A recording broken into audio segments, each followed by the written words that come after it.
حضرت ابراہیم علیہ السلام۔ آپ علیہ السلام کا نام ابراہیم اور لقب ابو زیفان بہت بڑے مہمان نواز ہے۔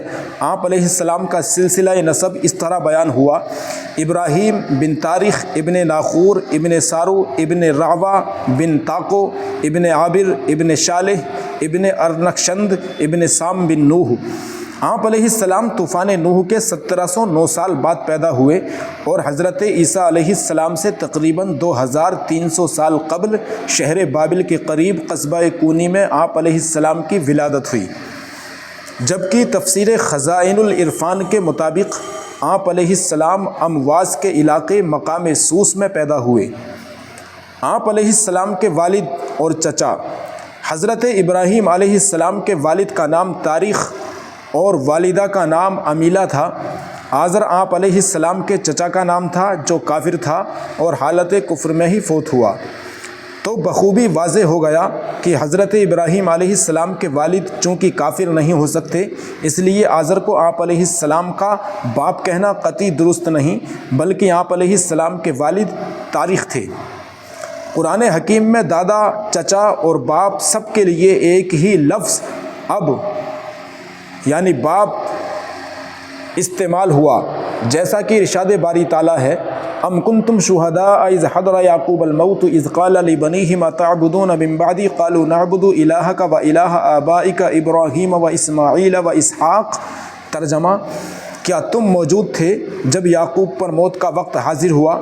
اس وقت انہوں نے اپنے بیٹوں سے کہا، تم میرے بعد کس کی عبادت کرو گے؟ بولے، ہم عبادت کریں گے تمہارے معبود اور تمہارے آبا ابراہیم، اسماعیل اور اسحاق کے معبود کی۔ پھر فرمائیے کہ مذکورہ بالا آیت کریمہ میں یعقوب علیہ السلام کے والد اسحاق علیہ السلام اور چچا تایا اسماعیل علیہ السلام اور دادا ابراہیم علیہ السلام سب کے لیے لفظ ابا، جو اب کی جمع ہے، استعمال ہوا، جبکہ محمد بن کعب قرظی نے بھی یہی ارشاد فرمایا کہ ماموں باپ ہے اور چچا بھی۔ درج ذیل حدیث مبارکہ سے بھی اس بات کا ثبوت ملتا ہے کہ عربی میں چچا اور باپ دونوں کے لیے ایک ہی لفظ استعمال ہوتا ہے۔ آپ صلی اللہ تعالی علیہ وآلہ وسلم نے ارشاد فرمایا: میرے باپ عباس کو مجھ پر پیش کرو، یعنی حضرت عباس جو تھے یہ آپ کے چچا تھے۔ معلوم ہوا کہ نبی کریم صلی اللہ تعالی علیہ وسلم نے بھی اپنے چچا حضرت عباس رضی اللہ تعالی عنہ کو ابی یعنی میرا باپ ارشاد فرمایا۔ آزر کے چچا ہونے کی ایک دلیل علماء کرام یہ بھی دیتے ہیں کہ جیسا کہ محمد بن کعب، قتادہ، مجاہد اور حسن وغیرہ سے مروی ہے کہ بے شک ابراہیم علیہ السلام ہمیشہ اپنے چچا آزر کے لیے دعائے مغفرت کرتے رہے، یہاں تک کہ وہ مر گیا، اور اس کے مر جانے کے بعد آپ علیہ السلام پر واضح ہو گیا کہ وہ تو حالت کفر میں مرا ہے اور کافر تو اللہ تعالیٰ کا دشمن ہے، اس لیے دعا کرنے کا کوئی مقصد نہیں۔ چنانچہ آپ علیہ السلام نے اس کے لیے دعائے مغفرت کرنا چھوڑ دی اور اس سے لا تعلقی اختیار کی، جیسا کہ قرآن حکیم میں مذکور ہوا۔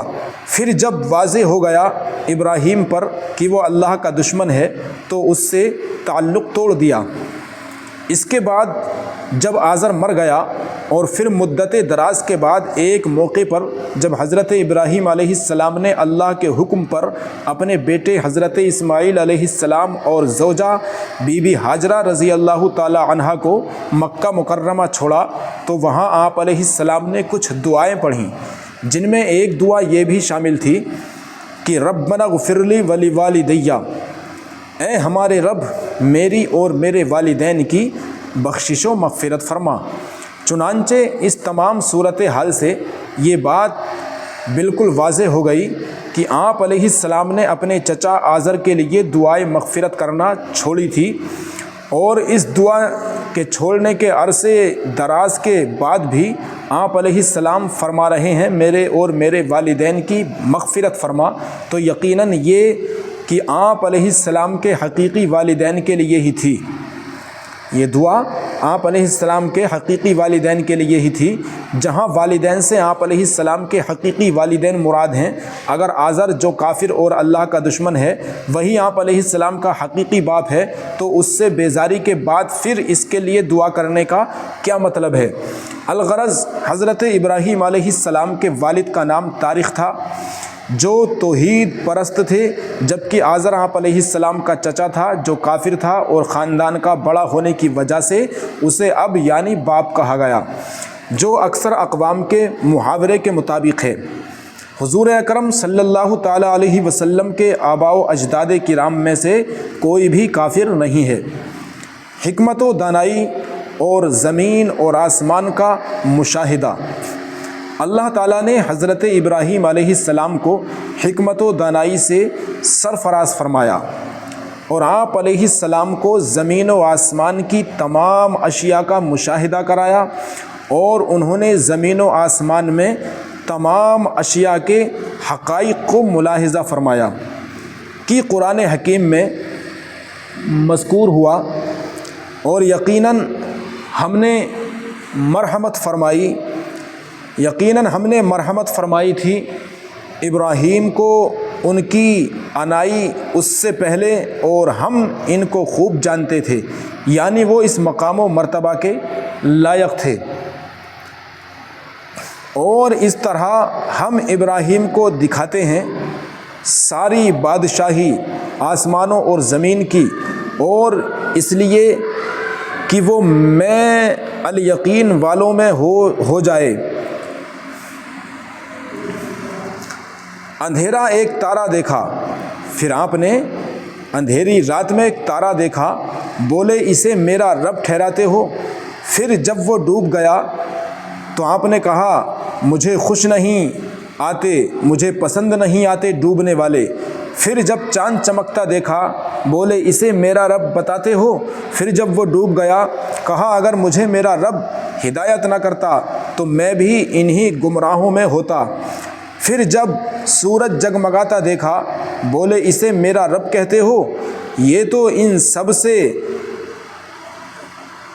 سب سے وہ ڈوب گیا، یہ تو ان سب سے زیادہ طاقتور ہے، لیکن ایک وقت آنے پر وہ ڈوب گیا۔ کہا اے میری قوم، میں بیزار ہوں ان چیزوں سے جنہیں تم شریک ٹھہراتے ہو۔ میں نے اپنا منہ اس کی طرف کیا جس نے آسمان اور زمین بنائے، ایک اس کا ہو کر، اور میں مشرکوں میں سے نہیں۔ غرض کی اللہ تعالیٰ کی عطا کردہ حکمت و دانائی کے سبب حضرت ابراہیم علیہ السلام حقیقت بخوبی جانتے تھے۔ آپ علیہ السلام کو اللہ تعالیٰ نے تمام تر نشانیاں جو زمین و آسمان میں موجود ہیں آپ علیہ السلام پر منکشف فرما دیں، یعنی آپ علیہ السلام نے ساتوں آسمان یہاں تک کہ عرش الہی تک اور ساتوں زمینیں ملاحظہ فرمائیں۔ اللہ تعالیٰ نے آپ علیہ السلام کو معنی کا مرتبہ عطا فرمایا، جیسا کہ درج ذیل واقعے سے بخوبی واضح ہو جاتا ہے۔ قرآن حکیم میں مذکور ہوا، اور جب عرض کی ابراہیم نے اے میرے رب مجھے دکھا دے تو کیوں کر مردے زندہ کرے گا، یعنی تو کیسے مردہ زندہ کرے گا؟ فرمایا کیا تجھے یقین نہیں؟ عرض کیا یقین کیوں نہیں، مگر میں چاہتا ہوں کہ میرے دل کو قرار آ جائے۔ فرمایا اچھا 4 پرندے لے کر اپنے ساتھ مانوس کر لو، پھر ان کا ایک ایک ٹکڑا ہر پہاڑ پر رکھ دو، پھر انہیں بلاؤ، وہ تمہارے پاس چلتے آئیں گے پاؤں سے دوڑتے، اور جان لو کہ اللہ غالب حکمت والا ہے۔ پھر حضرت ابراہیم علیہ السلام نے 4 پرندے یعنی مور، کوا، مرغ اور گدھا، مرغ اور گدھ، ایک روایت کے مطابق گدھ کی جگہ کبوتر مذکور ہوا ہے، کو اپنے ساتھ مانوس کیا۔ پھر حکم الہی کے مطابق ان کے ٹکڑے کیے اور ان کے گوشت اور ہڈیوں وغیرہ کو ملا جلا کر 4 مختلف پہاڑوں پر ان کو رکھ دیا۔ پھر آپ علیہ السلام نے انہیں پکارا تو وہ اللہ کے اذن سے زندہ ہو کر آپ کے پاس دوڑتے ہوئے آ گئے۔ سبحان اللہ۔ علماء کرام نے آپ علیہ السلام کا مردہ کو زندہ ہوتے ہوئے دیکھنے کی خواہش فرمانے کی مختلف وجوہات بیان فرمائیں۔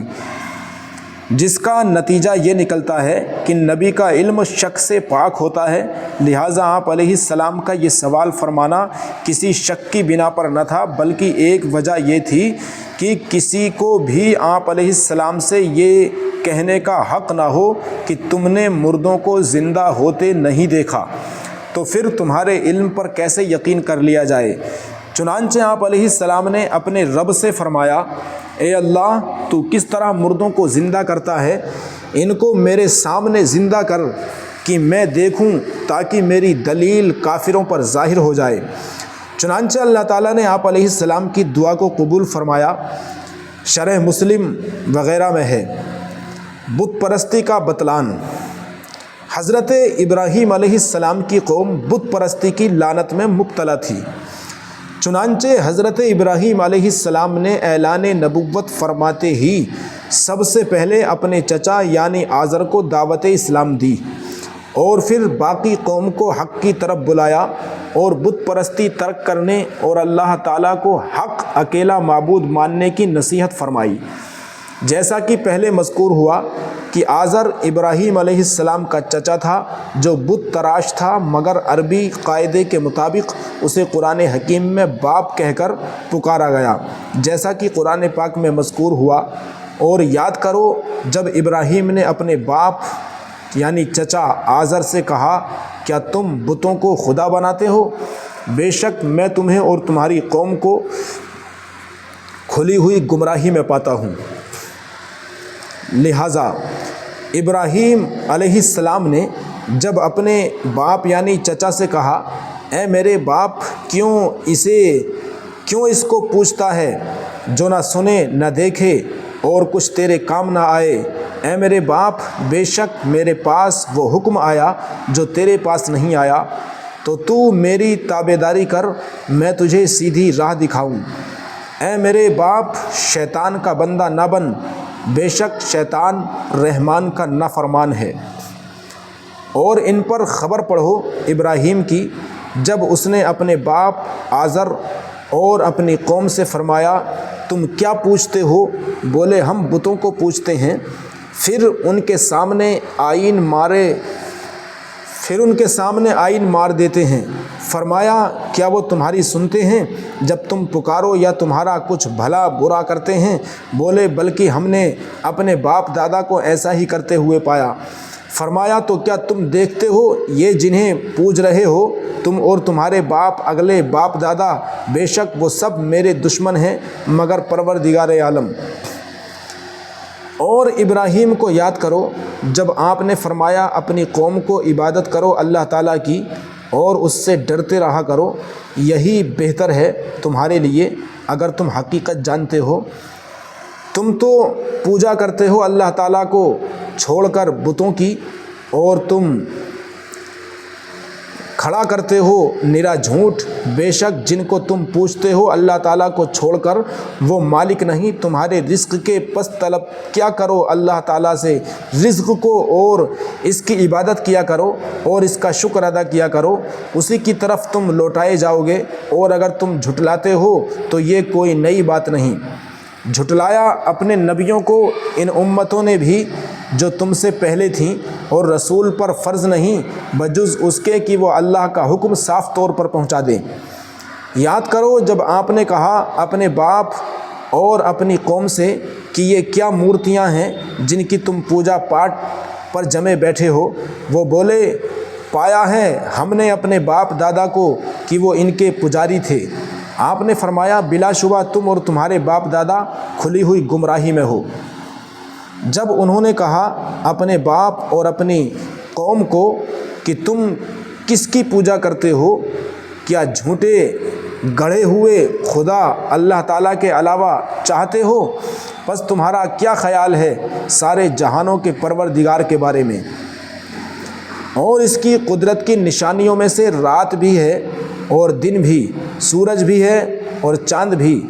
مت سجدہ کرو سورج کو اور نہ چاند کو، بلکہ سجدہ کرو اللہ کو جس نے انہیں پیدا فرمایا ہے، اگر تم واقعی اس کے بندے ہو۔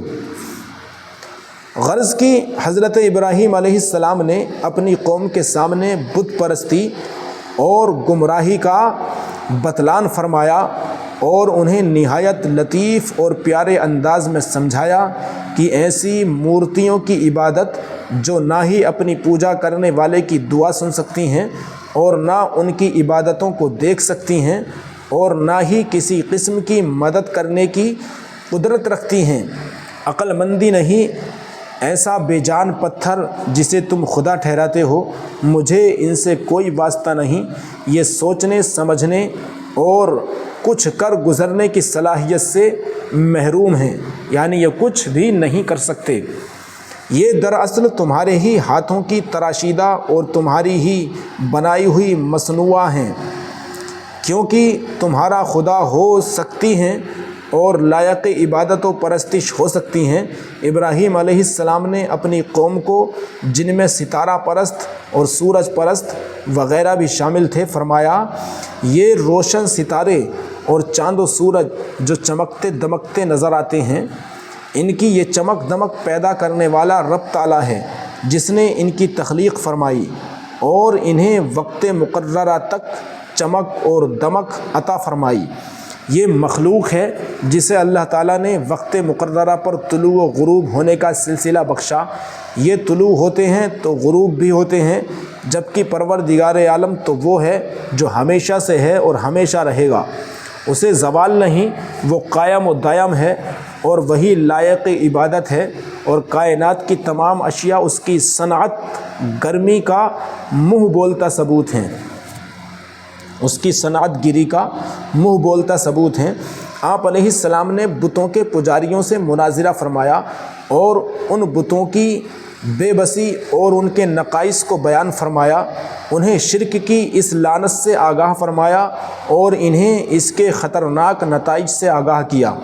جیسا کہ قرآن حکیم میں مذکور ہوا، بے شک اللہ تعالیٰ ہر چیز پر پوری قدرت رکھتا ہے، سزا دیتا ہے جسے چاہتا ہے، رحم فرماتا ہے جس پر چاہتا ہے، اور اس کی طرف تم پھیرے جاؤ گے، اور تم زمین میں قابو سے نکل سکو اور نہ آسمان میں، اور تمہارے لیے اللہ کے سوا کوئی کام بنانے والا اور نہ مددگار۔ اور جن لوگوں نے انکار کیا اللہ تعالیٰ کی آیات کا اور اس کی ملاقات کا، وہ لوگ مایوس ہو گئے میری رحمت سے، اور وہی لوگ ہیں جن کے لیے دردناک عذاب ہے۔ جب انہوں نے کہا اپنے باپ سے کہ اسے باپ، میں ڈرتا ہوں کہ کہیں تجھے پہنچے عذاب خدائے رحمان کی طرف سے تو شیطان کا رفیق ہو جائے، حضرت ابراہیم علیہ السلام کو دھمکی دی گئی۔ جب حضرت ابراہیم علیہ السلام نے اپنے چچا اور اپنی قوم کو دعوت اسلام دی اور بت پرستی ترک کرنے کی ہدایت دی، تو جواب میں آپ علیہ السلام کو دھمکیاں دی گئیں، اور آپ علیہ السلام کی قوم بت پرستی و شرک پر مصر رہی اور آپ کی بات ماننے سے انکار کر دیا۔ جبکہ قرآن حکیم میں مذکور ہوا، باپ یعنی چچا نے کہا کیا روگردانی کرنے والا ہے تو میرے خداؤں سے؟ اے ابراہیم، اگر تم باز نہ آئے تو میں تمہیں سنگسار کر دوں گا، میں تمہیں سنگسار کر دوں گا، اور مجھ سے زمانہ دراز تک بے علاقہ ہو جا، یعنی میرے پاس سے چلا جا۔ آپ علیہ السلام کی قوم سے کوئی جواب نہ بن آیا بجز اس کے کہ انہوں نے کہا کہ اسے قتل کر ڈالو یا اسے جلا دو۔ حضرت ابراہیم علیہ السلام کا بتوں کو مسمار کرنا اور ان کا بتلان فرمانا۔ حضرت ابراہیم علیہ السلام کی قوم نے جب راہ ہدایت کو قبول نہ کیا اور اپنی بت پرستی پر ڈٹی رہی اور ابراہیم علیہ السلام کو دھمکیاں دینے پر اتر آئی، تو آپ علیہ السلام نے اپنی قوم کے کئی لوگوں پر واضح کر دیا کہ ان بتوں کی حقیقت حال اور ان کی بے بسی تم پر منکشف کر کے رہوں گا۔ اس سلسلے میں آپ علیہ السلام نے قسم کھائی۔ بعض روایات کے مطابق آپ علیہ السلام نے یہ بات اپنے دل میں کہی، جبکہ ابن مسعود رضی اللہ تعالیٰ عنہ فرماتے ہیں کہ آپ علیہ السلام کی اس دھمکی کو بعض لوگوں نے سن بھی لیا تھا۔ آپ علیہ السلام نے فرمایا، اور مجھے اللہ کی قسم ہے میں تمہارے بتوں کا برا چاہوں گا بعد اس کے کہ تم جاؤ بیٹھ دے کر، بعد اس کے کہ تم جاؤ پیٹھ دکھا کر۔ چنانچہ ہر سال کی طرح جب قوم ابراہیم اپنے سالانہ میلے میں جانے لگی جو ان کے بتوں کے نام پر ہر سال منعقد کیا جاتا تھا، اور جس میں قوم لہو و لعب میں مشغول رہتی اور واپس آ کر بت خانے میں بتوں کی پوجا سے فارغ ہو کر اپنے اپنے گھروں میں چلی جاتی۔ چنانچہ جاتے وقت آپ علیہ السلام کی قوم نے آپ علیہ السلام کو بھی ساتھ چلنے کو کہا، لیکن حضرت ابراہیم علیہ السلام نے اس تنہائی سے فائدہ اٹھانے کی غرض سے جب کہ پورا شہر خالی ہو جاتا ہیلا فرمایا، یعنی بہانہ بنا لیا اور ساتھ جانے سے عذر پیش کیا، جیسا کہ قرآن حکیم میں مذکور ہوا۔ پھر اس نے ابراہیم علیہ السلام نے ایک نگاہ ستاروں کو دیکھا، پھر کہا میں بیمار ہونے والا ہوں، میں بیمار ہونے والا ہوں۔ آپ علیہ السلام نے یہ اس غرض سے کہا تاکہ دین حق کی سربلندی اور بت پرستی کی اس لعنت کی بیخ کنی اور ان بتوں کی تحقیر و اہانت کی جا سکے اور ان کو مسمار کیا جا سکے، تاکہ ان کی بے بسی اور لاچاری ظاہر ہو جائے۔ چنانچہ قوم سے ہیلا فرمایا اور بیماری کا بہانہ بنایا۔ آپ علیہ السلام شہر میں رک گئے۔ جب تمام لوگ میلے میں چلے گئے تو آپ علیہ السلام چپکے سے بت خانے گئے جہاں سینکڑوں کی تعداد میں چھوٹے بڑے بت نصب تھے، جن کے سامنے انواع و اقسام کے کھانے، پھل، مٹھائیاں موجود تھیں جو بطور تبرک رکھی گئی تھیں، اور واپس آ کر قوم یہ تبرک آپس میں تقسیم کر لیتی۔ چنانچہ جب ابراہیم علیہ السلام چپکے سے بت خانے پہنچے جیسا کہ قرآن حکیم میں مذکور ہوا، پس آپ علیہ السلام چپکے سے بتوں کی طرف گئے۔ سورۃ الصافات آیت نمبر 9 میں موجود ہے۔ پھر آپ علیہ السلام نے ان بتوں سے تحقیر آمیز لہجے میں ارشاد فرمایا، کہا تم کھاتے کیوں نہیں ہو؟ تمہیں کیا ہوا؟ تم بولتے کیوں نہیں ہو؟ پھر پوری قوت سے ضرب لگائی ان پر داہنے ہاتھ سے، یعنی جب انہوں نے آپ کے کہنے کے مطابق نہیں کھایا تو آپ نے اپنے کلہاڑے کو اٹھایا اور پوری طاقت سے ان پر ضرب لگائی داہنے ہاتھ سے۔ پارہ نمبر 22 سورۃ الصافات آیت نمبر 91 میں سے 93 تک میں یہ بات موجود ہے۔ پھر کلہاڑی کی مدد سے آپ نے ان بتوں کو مارنا شروع کر دیا، یہاں تک کہ انہیں ٹکڑے ٹکڑے کر کے ریزہ ریزہ کر دیا، جیسا کہ قرآن حکیم میں مذکور ہوا۔ پس آپ نے انہیں ریزہ ریزہ کر ڈالا۔ سورۃ الانبیاء کی آیت نمبر 58 میں یہ موجود ہے۔ آپ علیہ السلام نے ان بتوں کو چورا چورا کر دیا اور ایک سب سے بڑے بت کو چھوڑ دیا تاکہ قوم واپس آ کر اس سے سوال کرے، مگر ان کے بڑے بت کو کچھ نہ کہا تاکہ وہ لوگ اس کی طرف رجوع کریں، یعنی اس سے پوچھیں۔ چنانچہ جب قوم میلے سے واپس آئی اور بتوں کا یہ حشر دیکھا تو ایک دوسرے سے تشویش سے پوچھنے لگے کہ یہ کس نے کیا، جیسا کہ قرآن حکیم میں مذکور ہوا۔ انہوں نے یعنی قوم نے کہا، کس نے ہمارے خداؤں کے ساتھ یہ کام کیا ہے؟ بے شک وہ ظالم ہے، معاذ اللہ۔ ان میں سے کچھ بولے، ہم نے ایک جوان کو انہیں برا بھلا کہتے ہوئے سنا جسے ابراہیم کہتے ہیں، وہ کہنے لگا تو اسے لوگوں کے سامنے لاؤ، شاید وہ گواہی دیں۔ انہوں نے کہا، کیا تم نے ہمارے خداؤں کے ساتھ یہ کام کیا اے ابراہیم؟ آپ نے فرمایا،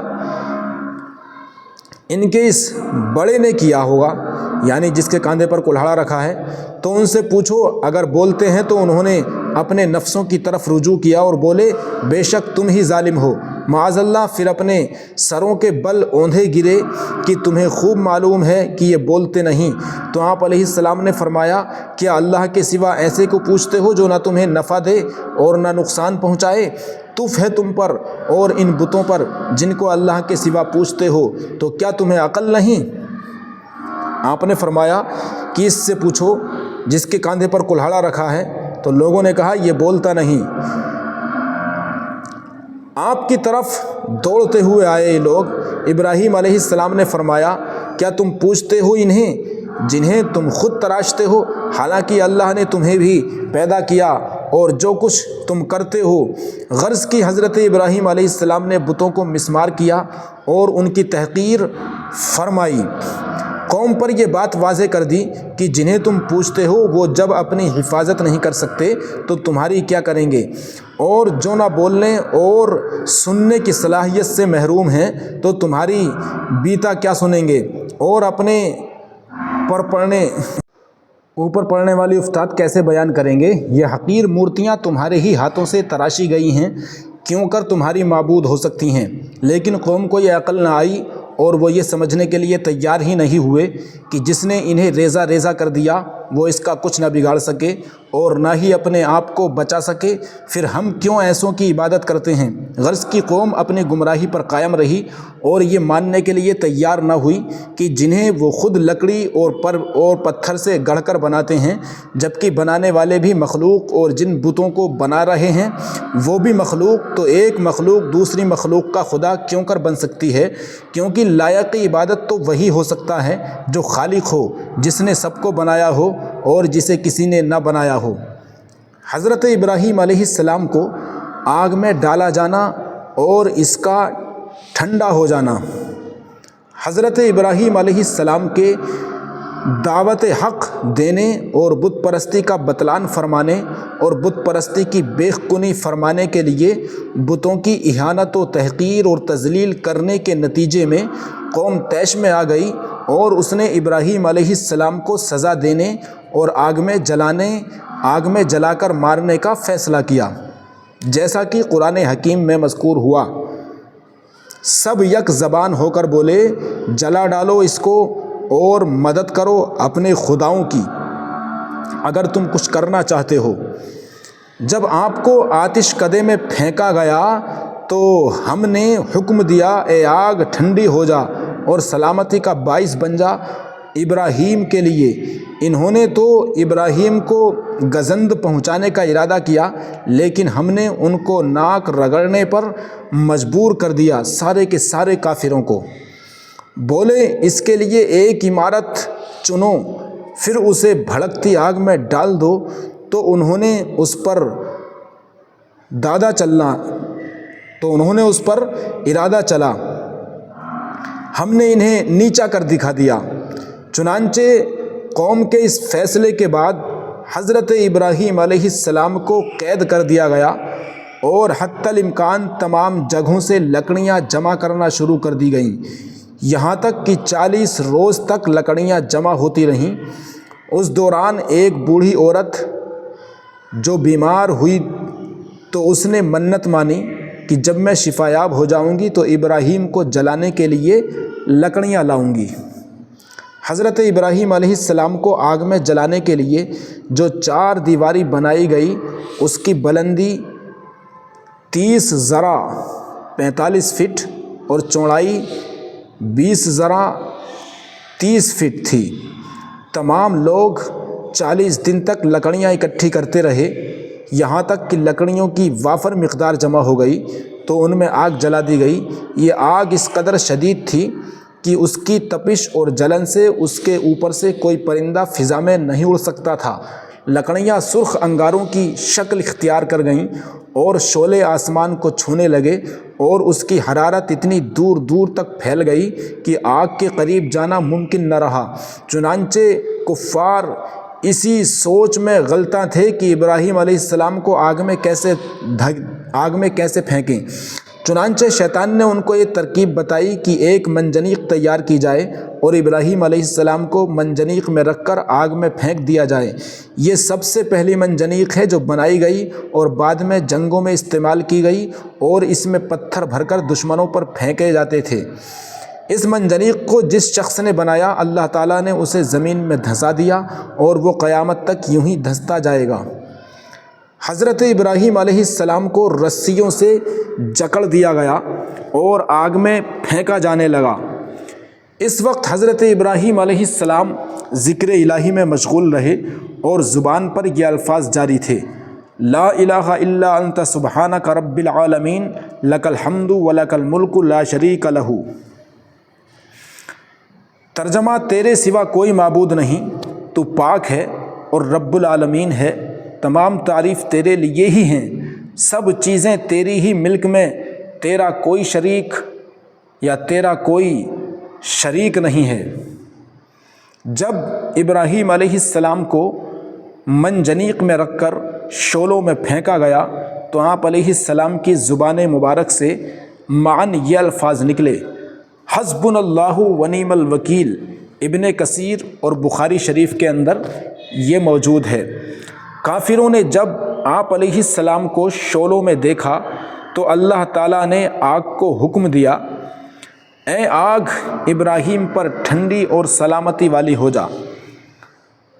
حضرت ابن عباس و حضرت علی رضی اللہ تعالی عنہم سے روایت ہے کہ اگر اللہ تعالیٰ آگ کو سلامت ہو جانے کا حکم نہ فرماتا تو آگ اتنی ٹھنڈی ہو جاتی کہ حضرت ابراہیم علیہ السلام اس کی ٹھنڈک سے وصال فرما جاتے، یعنی آپ اس کی ٹھنڈک کو برداشت نہیں کر پاتے۔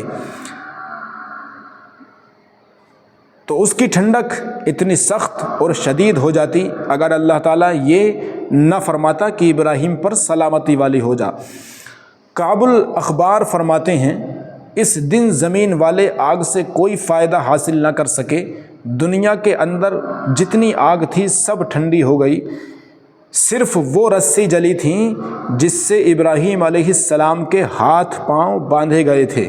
ابن کثیر کے اندر موجود، یعنی دنیا کی تمام آگ اس دن بجھ گئی تھی، آگ نے صرف رسیوں کو جلایا تھا جس سے آپ علیہ السلام کو جکڑا گیا تھا، لیکن رسیوں کے جلنے سے بھی آپ علیہ السلام کو کسی قسم کا نقصان نہیں پہنچا۔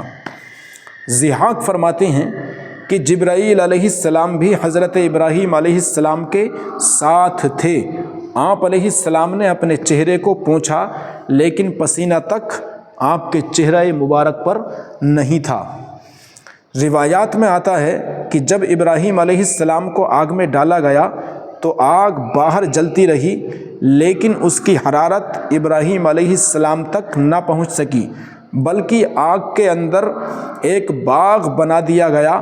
فرشتوں نے آپ علیہ السلام کو پہلوؤں سے پکڑ کر ایک جگہ زمین میں بٹھا دیا جہاں ایک میٹھے پانی کا چشمہ تھا اور ارد گرد گلاب اور نرگس اور چمیلی کے پودے اور پھول اگے ہوئے تھے۔ تذکرۃ الانبیاء کے اندر یہ موجود ہے روایت۔ لوگ دیکھ رہے تھے کہ آپ علیہ السلام تو سر سبز و شاداب باغ میں ہیں، لیکن وہ نہ تو آگ عبور کر کے آپ علیہ السلام تک پہنچنے کی ہمت رکھتے تھے اور آپ علیہ السلام بھی باہر نہ آنا چاہتے تھے۔ منہال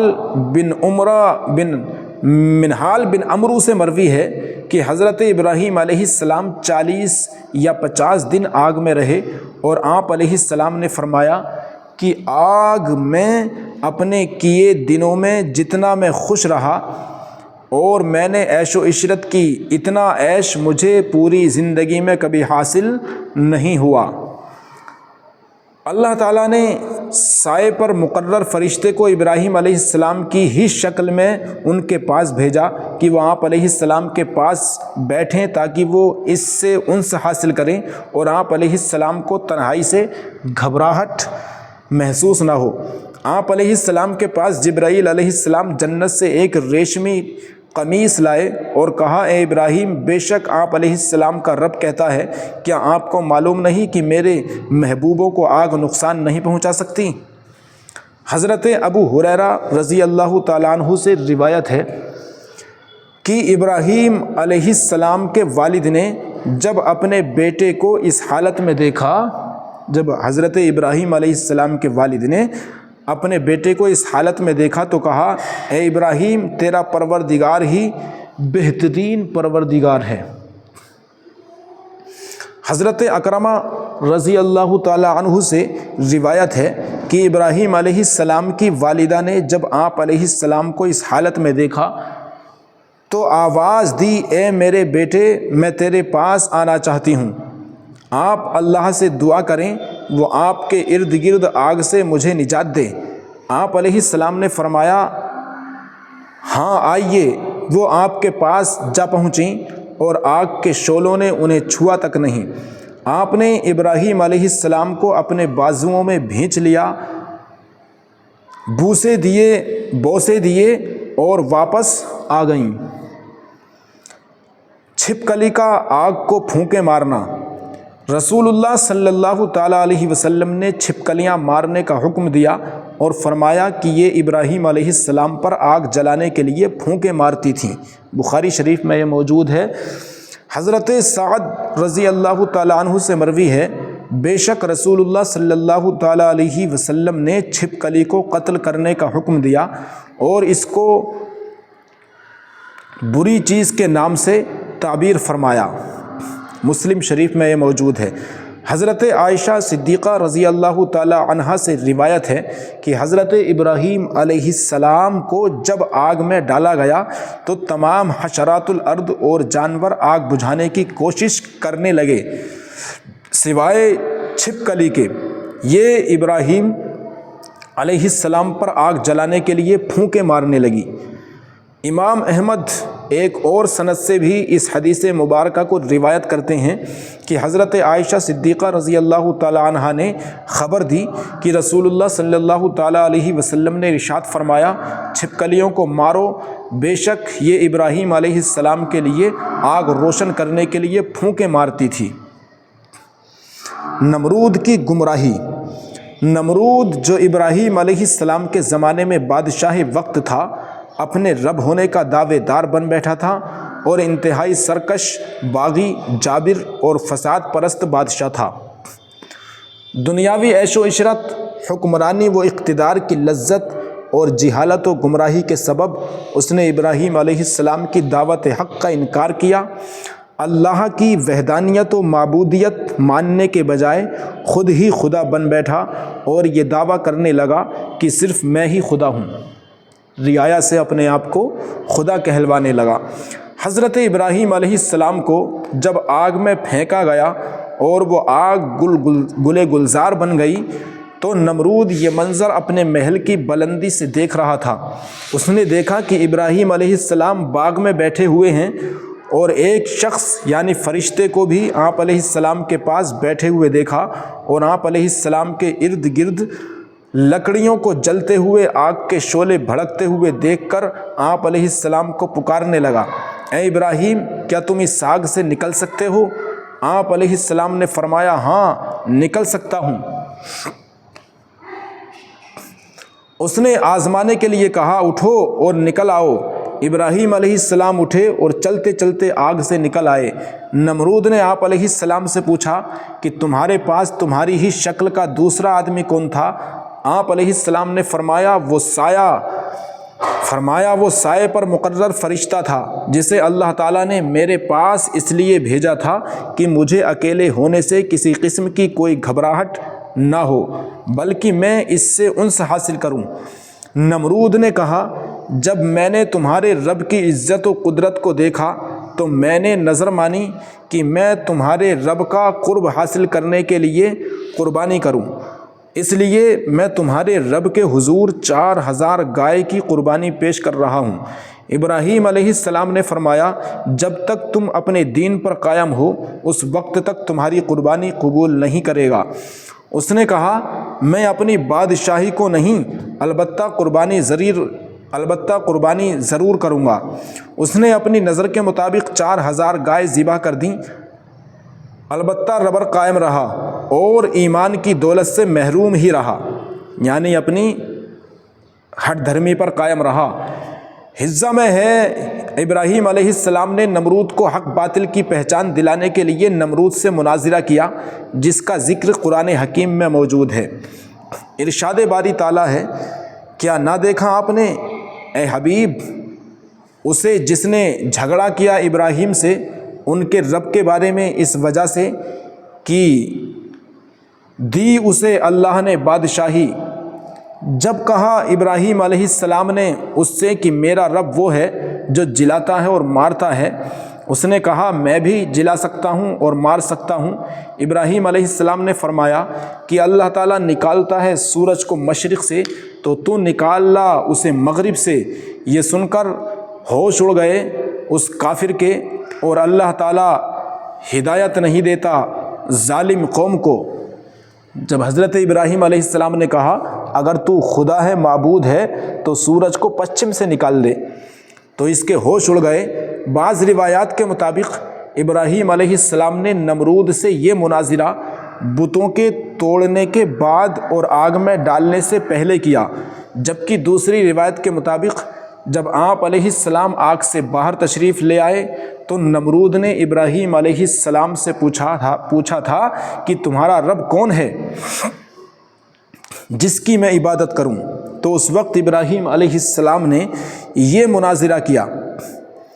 مذکورہ بالا آیات کریمہ میں اسی مناظرے کا ذکر ہوا ہے کہ نمرود کے پوچھنے پر کہ تمہارا رب کون ہے، فرمایا کہ میرا رب تو وہ ہے کہ جو زندہ کرتا ہے اور مارتا ہے، یعنی موت و حیات اس کی پیدا کردہ ہے اور اسے ان پر پوری قدرت حاصل ہے۔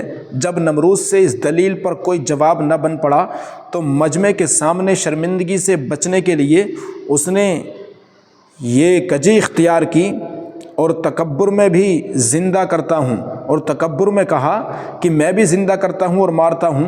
پھر نمرود نے 2 شخصوں کو بلایا، ان میں سے ایک کو قتل کیا اور ایک کو چھوڑ دیا، اور کہنے لگا کہ دیکھو میں بھی موت اور زندگی دینے پر قدرت رکھتا ہوں۔ نمرود کی یہ بات انتہائی جاہلانہ اور احمقانہ تھی کہ کہاں موت اور حیات کو پیدا کرنا اور کہاں قتل کرنا یا چھوڑ دینا۔ اس بے وقوفانہ دلیل پر ابراہیم علیہ السلام نے فرمایا بے شک میرا رب تو سورج کو مشرق سے طلوع کرتا ہے، تو اسے مغرب سے نکال دے۔ تو یہ سن کر نمرود کے ہوش اڑ گئے اور اسے کوئی جواب نہ بن پڑا، اور ابراہیم علیہ السلام نے حق و باطل کا فرق واضح کر دیا اور مجمع پر آیا ہو گیا کہ نمرود کا دعویٰ جھوٹا ہے اور گمراہی و جہالت پر مبنی ہے، اور وہ اپنی قوم کو رب ہونے کا جھوٹا دعویٰ کر کے محض دکھاوا دے رہا ہے۔ نمرود کو جو ذلت و رسوائی ملی اور حق کو قبول کر لینے کے بجائے اس کا عناد اور تکبر انتہا کو پہنچ گیا۔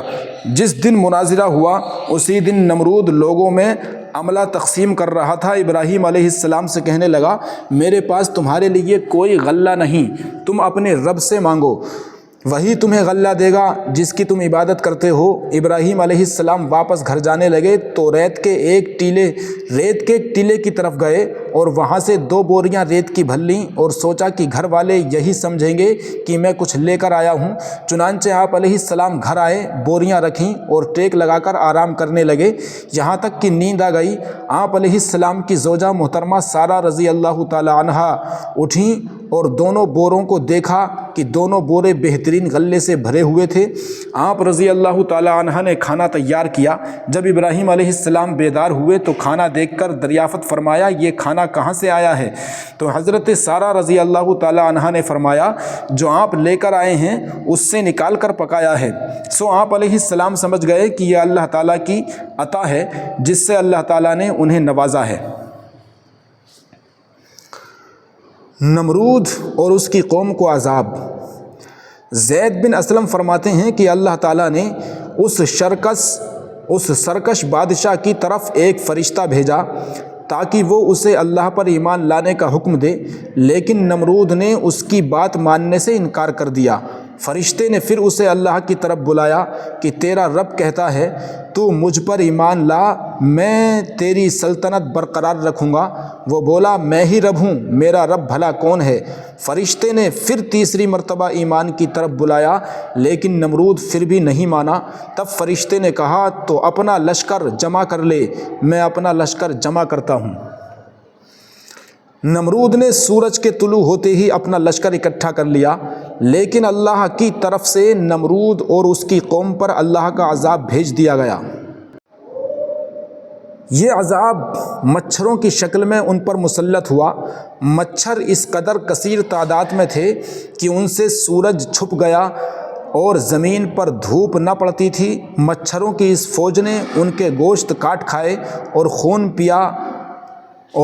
پی ڈالا، یہاں تک کہ ہڈیوں کا ڈھانچہ بن گئے۔ نمرود یہ حالت دیکھ رہا تھا مگر بے بس اور لاچار تھا، کچھ نہ کر سکتا تھا۔ آج اس کی خدائی کا دعویٰ دھرا کا دھرا رہ گیا۔ پھر ایک مچھر نے نمرود کی ناک کے ذریعے دماغ میں گھس گیا اور 400 سال تک اس کا مغز کھاتا رہا۔ جب اس کے سر پر چوٹ ماری جاتی تو کاٹنا چھوڑ دیتا، تھوڑی دیر بعد پھر کاٹنے لگتا۔ چنانچہ اللہ عز و جل کی ضرب سے ذلت و رسوائی کا عذاب اسے پہنچا کہ رات دن اس کے سر پر جوتے، پتھر اور لوہے کی سلاخوں سے دھمک ماری جاتی۔ اللہ تعالیٰ نے اس مغرور بادشاہ کو اس حقیری مخلوق مچھر کے ذریعے اسے عذاب دیا۔ 400 سال عیش و عشرت کی زندگی گزارنے کے بعد 400 سال تک اسے اس عذاب کے ذریعے اذیت سے دوچار رکھا گیا اور 400 برس تک وہ اسی طرح پٹتا رہا حتیٰ کہ اللہ تعالیٰ نے اسے ہلاک فرمایا۔ نمرود اور باقی قوم جب عذاب الہی ان پر نازل ہو چکا تو آپ علیہ السلام کو اللہ تعالیٰ کی طرف سے ہجرت کا حکم ملا، چنانچہ آپ وہاں سے روانہ ہوئے تاکہ عبادت الہی بجا لائیں، جیسا کہ قرآن حکیم میں مذکور ہوا۔ تو لوط اس پر ایمان لایا اور ابراہیم نے کہا میں اپنے رب کی طرف ہجرت کرتا ہوں، بے شک وہی عزت و حکمت والا ہے۔ اور ہم نے نجات دی آپ کو اور لوط کو اس سرزمین کی طرف ہجرت کا حکم دیا، اس سرزمین کی طرف ہجرت کا حکم دیا جسے ہم نے برکت بنایا تھا تمام جہان والوں کے لیے۔ اور ابراہیم علیہ السلام نے کہا میں جا رہا ہوں، جہاں میرے رب نے حکم دیا ہے وہی میری رہنمائی فرمائے گا۔ پارہ نمبر 30 سورہ صافات آیت نمبر 99 میں یہ واقعہ موجود ہے۔ علامہ آلوسی اس آیت کریمہ کی تفسیر میں بیان فرماتے ہیں کہ یعنی جہاں میرے رب نے حکم دیا ہے میں وہاں جا رہا ہوں کہ میں وہاں اپنی عبادت کو بہتر طریقے سے ادا کر سکوں گا، کیونکہ جو قوم میری نشانیاں دیکھ کر بھی ایمان نہیں لائی وہاں ٹھہرنا اب بے مقصد ہے، اور جب اللہ تعالیٰ نے بھی حکم دے دیا ہے تو اب یہاں سے ہجرت کرنا ضروری ہو چکا ہے۔ تو حضرت ابراہیم علیہ السلام نے وہاں سے ہجرت فرمائی۔ روح المعانی میں یہ واقعہ موجود ہے۔ چنانچہ حضرت ابراہیم علیہ السلام نے اول ہجرت فرمائی اور حران تشریف لے گئے، جہاں اپنے اچھے تمہاران کے پاس مقیم ہوئے،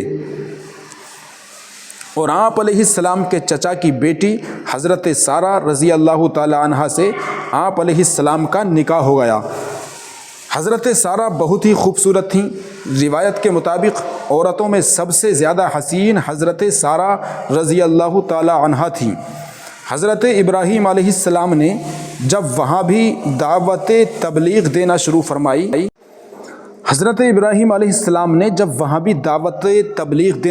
کی تو آپ علیہ السلام کے چچا ہاران نے طیش میں آ کر آپ علیہ السلام کو گھر سے بدر کر دیا۔ وہاں سے نکلنے کے بعد آپ علیہ السلام شام کی طرف روانہ ہوئے، لیکن راستے میں ہی مصر کے ظالم بادشاہ کا یہ واقعہ پیش آ گیا۔ یہ قصہ تفصیلی طور پر حدیث مبارکہ میں مذکور ہوا ہے، جسے حضرت ابو ہریرہ رضی اللہ تعالی عنہ نے روایت کیا ہے کہ حضور صلی اللہ تعالی علیہ وسلم نے ارشاد فرمایا کہ ابراہیم علیہ السلام ایک بستی میں تشریف لے گئے جس میں ایک بادشاہ رہتا تھا یا ایک جابر حاکم رہتا تھا۔ بادشاہ کو بتایا گیا کہ ابراہیم نامی ایک شخص رات کو بستی میں آیا ہے اور اس کے ساتھ ایک حسین و جمیل عورت بھی ہے جو تمام عورتوں سے زیادہ حسین ہے۔ بادشاہ نے یا حاکم نے اس آدمی کو بھیج کر پوچھا کہ تیرے ساتھ کون ہے؟ آپ علیہ السلام نے فرمایا میری بہن ہے۔ بادشاہ نے کہا اسے میرے حوالے کر دے۔ آپ علیہ السلام نے حضرت سارہ کو بادشاہ کے پاس بھیج دیا اور فرمایا میری بات کو مت جھٹلانا، میں اسے بتا آیا ہوں کہ آپ میری بہن ہیں۔ کیونکہ آج روئے زمین پر آپ کے اور میرے سوا کوئی مومن نہیں۔ جب حضرت سارہ بادشاہ کے محل میں داخل ہوئیں تو اس نے آپ کے ساتھ میں برا ارادہ کیا۔ آپ رضی اللہ تعالی عنہ نے وضو کیا اور نماز پڑھی اور اللہ کے حضور التجا کرنے لگیں، اسے اللہ تو جانتا ہے، اے اللہ تو جانتا ہے کہ میں تجھ پر اور تیرے رسول پر ایمان لا چکی ہوں اور میں نے اپنی شرمگاہ کی حفاظت کی ہے سوائے اپنے خاوند کے۔ تو اس کافر کو مجھ پر قدرت نہ دے۔ بس وہ کافر غیبی پنجے میں آ گیا، کس دیا گیا حتیٰ کہ اس کی ٹانگیں کانپنے لگیں۔ حضرت سارہ رضی اللہ تعالیٰ عنہ نے بارگاہ الہی میں عرض کیا، اے اللہ اگر یہ مر گیا تو کہا جائے گا کہ اسے میں نے قتل کیا ہے۔ اس دعا کے ساتھ ہی اسے چھوڑ دیا گیا۔ فرماتے ہیں کہ وہ دست درازی کی خاطر پھر اٹھا۔ حضرت سارہ رضی اللہ تعالیٰ عنہ نے پھر نماز پڑھ کر بارگاہ الہی میں التجا کی، مولا تو جانتا ہے کہ میں تجھ پر ایمان لائی اور تیرے رسول کی رسالت کی تصدیق کی اور میں نے سوائے اپنے خاوند کے اپنی شرمگاہ کی حفاظت کی ہے، تو اس کافر کو مجھ پر مسلط نہ فرما۔ راوی فرماتے ہیں کہ وہ شخص دوبارہ کس دیا گیا حتیٰ کہ اس کی ٹانگیں کانپنے لگیں۔ حضرت سارہ رضی اللہ تعالی عنہ نے پھر دعا کی، الہی اگر یہ مر گیا تو لوگ کہیں گے کہ اسے میں نے قتل کیا ہے۔ راوی فرماتے ہیں کہ تیسری دفعہ پھر چوتھی دفعہ ایسے ہی ہوا تو جابر بادشاہ نے کہا، تم نے میری طرف جن بھیجا ہے، اسے ابراہیم کے پاس واپس لے جاؤ اور اسے خدمت کے لیے خادمہ دے دو۔ فرماتے ہیں کہ حضرت سارہ رضی اللہ تعالی عنہ واپس آ گئیں اور حضرت ابراہیم علیہ السلام سے فرمانے لگیں، کیا آپ جانتے ہیں کہ اللہ تعالیٰ نے کافروں کی سازشوں کو ناکام کر دیا اور مجھے خدمت کے لیے ایک لڑکی عطا فرمائی ہے۔ ایک روایت کے مطابق جب حضرت سارہ رضی اللہ تعالی عنہ اور حضرت ابراہیم علیہ السلام فلسطین کی طرف ہجرت کر کے جا رہے تھے تو اس دوران آپ علیہ السلام کا اور آپ علیہ السلام کی زوجہ کا ایک ایسی جگہ سے گزر ہوا جہاں ایک جابر و ظالم شخص مسلط تھا۔ اس کو لوگوں نے بتایا، یہاں ایک شخص آیا ہوا ہے جس کے ساتھ ایک عورت ہے جو تمام لوگوں سے زیادہ حسین ہے۔ اس ظالم نے حضرت ابراہیم علیہ السلام کی طرف اپنا قاصد بھیجا کہ وہ ان سے پوچھے کہ یہ تمہارے ساتھ کون عورت ہے۔ اس سوال پر آپ علیہ السلام نے فرمایا، یہ میری بہن ہے۔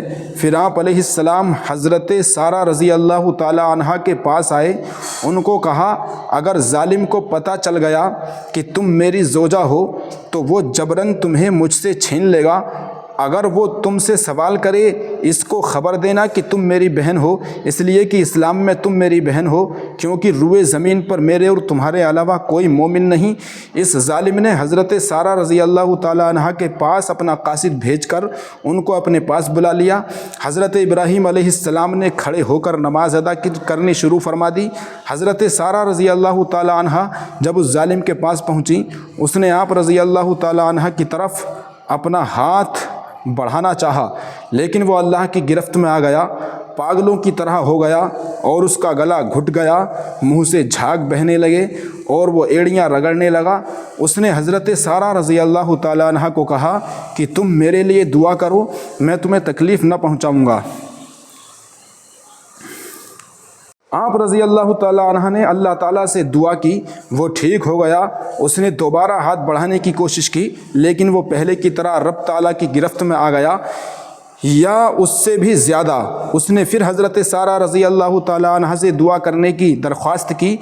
آپ نے پھر دعا کی۔ جب وہ ٹھیک ہو گیا تو اس نے اپنے دربان کو بلایا اور کہا کہ تم میرے پاس کسی انسان کو نہیں لائے بلکہ کسی جن کو لے کر آئے ہو۔ اس ظالم نے حضرت حاجرہ رضی اللہ تعالیٰ عنہ کو بطور خادمہ آپ کو دے کر واپس لوٹا دیا۔ مفتی احمد یار خان نعیمی تحریر فرماتے ہیں کہ حضرت حاجرہ روم کے بادشاہ کی بیٹی تھیں۔ اس ظالم نے ان کے ساتھ بھی ایسا ہی ارادہ کیا تھا اور وہی انجام ہوا۔ چنانچہ اس نے کہا، ان دونوں کو یہاں سے نکال دیا، یہ دونوں انسان نہیں بلکہ جن ہیں۔ ایک شبہ اور اس کا ازالہ۔ الغرض البعض غیر اسلامی لوگ یہ سمجھتے ہیں کہ حضرت ابراہیم علیہ السلام نے معاذ اللہ 3 جھوٹ بولے جن کا ذکر درج ذیل ہے۔ قوم جب میلے پر جانے لگی تو آپ علیہ السلام کو بھی ساتھ لے جانا چاہا تھا، تو آپ علیہ السلام نے فرمایا میں بیمار ہوں، حالانکہ آپ بیمار نہیں تھے۔ قوم نے پوچھا ہمارے ان بتوں کا حشر کس نے کیا؟ تو آپ نے فرمایا کہ یہ کام تو ان کے بڑے نے کیا ہے، حالانکہ بڑے بت نے چھوٹے بتوں کو نہیں توڑا تھا۔ آپ نے فرمایا کہ حضرت سارہ میری بہن ہیں، حالانکہ حضرت سارہ رضی اللہ تعالیٰ عنہ آپ کی زوجہ تھیں۔ مندرجہ بالا اعتراضات کے جواب میں علماء کرام ارشاد فرماتے ہیں کہ جھوٹ بولنے والا نبی نہیں ہو سکتا، جھوٹ گناہ کبیرہ ہے اور انبیاء کرام صغیرہ اور کبیرہ گناہوں سے پاک ہوتے ہیں۔ لہٰذا قاضی ایاز رحمۃ اللہ تعالی علیہ ارشاد فرماتے ہیں کہ یہ جھوٹ جن کا ذکر کیا گیا ہے یہ سننے والے کی طرف منسوب ہیں، جن کو سننے والے نے جھوٹ سمجھا اس لیے کہ بظاہر یہ جھوٹ نظر آتے ہیں، حالانکہ حقیقت میں جھوٹ نہیں تھے۔ ان کی وضاحت کیا ہے؟ جیسا کہ سرکار صلی اللہ تعالیٰ علیہ وسلم نے ارشاد فرمایا کہ حضرت ابراہیم علیہ السلام کی آزمائش، آپ کی جو آزمائش کی گئی تھی، اللہ تعالیٰ نے حضرت ابراہیم علیہ السلام کا پہلے امتحان لیا۔ جب انہیں آگ میں پھینکا گیا، آپ علیہ السلام اس آزمائش میں پورے اترے اور جان کی پرواہ نہ کرتے ہوئے اور اللہ عز و جل پر توکل کرتے ہوئے دعوت حق سے پیچھے نہیں ہٹے۔ آپ علیہ السلام کی آزمائش پیچھے یہ سلسلہ بند نہیں ہوا، آپ کی آزمائشوں کا سلسلہ بند نہیں ہوا، بلکہ اللہ تعالیٰ نے آپ علیہ السلام سے ایک اور امتحان لیا اور آپ علیہ السلام کو حکم دیا کہ اپنی زوجہ حضرت ہاجرہ اور چہیتے اکلوتے بیٹے حضرت اسماعیل علیہ السلام کو حرم کی ویران اور بیابان سرزمین پر چھوڑاؤ۔ اس وقت دور دور تک کوئی آبادی نہ تھی، ایسی اجاڑ جگہ اپنے اہل خانہ کو چھوڑ کر واپس آ جانا، جبکہ وہاں نہ کوئی انسان تھا اور نہ ہی دانہ پانی کا نام و نشان تھا۔ اور حضرت ہاجرہ رضی اللہ تعالیٰ عنہ ان دنوں حضرت اسماعیل علیہ السلام کو اپنا دودھ پلاتی تھیں۔ اتنے شیر خوار بچے اور اپنی بیوی کو ایسی جگہ چھوڑ آنا سخت ترین امتحان تھا۔ اس امتحان کا ایک مقصد جہاں اپنے محبوب بندے کی آزمائش کرنی تھی، وہاں دوسری طرف کعبہ شریف کی تعمیر اور مکہ مکرمہ کو آباد کرنا بھی مقصود تھا۔ چنانچہ اللہ تعالیٰ اس محبوب و برگزیدہ بندے نے اپنے رب کے حکم کے آگے سر تسلیم خم کرتے ہوئے اپنی زوجہ اور شیر خوار بچے کو حرم کی سرزمین میں داخل ہوئے اور اس ویران سنسان جگہ پر بیت اللہ شریف کے قریب مقام زمزم کی وہاں ایک درخت تھا بٹھا دیا اور ایک مشکیزہ میں پانی اور ایک تھیلے میں کچھ کھجوریں تھیں حضرت ہاجرہ کے حوالے کیں اور واپس لوٹنے لگے۔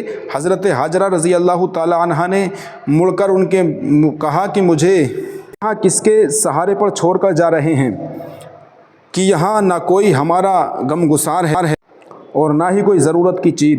آپ رضی اللہ تعالیٰ عنہ نے بار بار پوچھا مگر حضرت ابراہیم علیہ السلام نے کوئی جواب نہ دیا، تو حضرت ہاجرہ رضی اللہ تعالیٰ عنہ بالآخر بولیں کہ آپ کو اللہ تعالیٰ کی طرف سے یہ حکم ہوا ہے؟ تو حضرت ابراہیم علیہ السلام نے فرمایا ہاں۔ تو حضرت ہاجرہ رضی اللہ تعالیٰ عنہ نے کہتے ہوئے واپس ہو گئیں کہ ٹھیک ہے، پھر ہمیں اللہ عز و جل ضائع نہ کرے گا۔ جب حضرت ابراہیم علیہ السلام اتنی دور نکل آئے کہ انہیں اپنی زوجہ اور بیٹا نظر نہیں آ رہے تھے، تو آپ علیہ السلام نے بیت اللہ شریف کی طرف رخ کیا۔ اس وقت بیت اللہ شریف کی جگہ اس کی بنیاد میں ایک میلے کی مانند تھیں۔ آپ علیہ السلام نے ہاتھ اٹھا کر دعا فرمائی اے ہمارے رب، میں نے بسا دیا ہے اپنی کچھ اولاد کو اس وادی میں جس میں کچھ کھیتی باڑی نہیں، تیرے حرمت والے گھر کے پڑوس میں۔